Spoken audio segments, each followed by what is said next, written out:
নমস্কার বন্ধুরা, সবাই কেমন আছেন? বাঙালি অফিসিয়াল চ্যানেলের আরও একটি ভিডিওতে আপনাদের সকলকে স্বাগত। এই মনসুন ম্যাজিকে নিয়ে চলে এসেছে একটা নতুন রেসিপি আপনাদের সাথে শেয়ার করতে। প্রথমে নারকেলটাকে কোড়া নারকেলটাকে জলের মধ্যে ভিজিয়ে দিয়েছি, যাতে নারকেলের দুধটা আমরা পরে বের করতে পারি। রেসিপির নামটাই তো বলা হয়নি, রেসিপিটার নাম হলো ইলিশ ভাপা। সাদা সর্ষে, কালো সর্ষে, কাঁচা লঙ্কা, শুকনো লঙ্কা আর স্বাদ মতো নুন দিয়ে মশলাটাকে পেস্ট করে নিয়েছি। তারপরে ভিজিয়ে রাখা নারকেল থেকে দুধটাকে বের করে নিয়েছি। তারপর দুধের মধ্যে পেস্ট করে রাখা মশলাটা দিয়ে দিয়েছি। এক্সট্রা করে নুন দিইনি, কারণ পেস্টের সময় নুনটা দিয়েছিলাম। তারপরে পরিমাণ মতো হলুদ দিয়ে সব কিছু ভালো করে মিক্স করে নেব। তারপর মাছটাকে অল্প পরিমাণে নুন আর হলুদ দিয়ে ভালো করে মাখিয়ে নিয়েছি।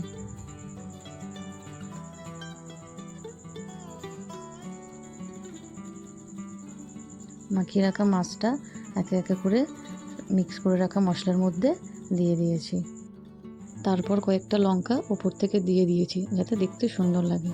এখানে আপনার ঝালটা নিজেদের পরিমাণ মতোই দেবেন, যতটা খান।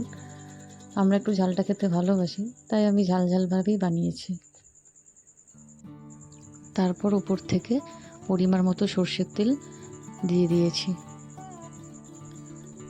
টিফিন বাটির ঢাকনাটাকেও অল্প পরিমাণে সর্ষের তেল মাখিয়ে নিয়ে ঢেকে দিয়েছি।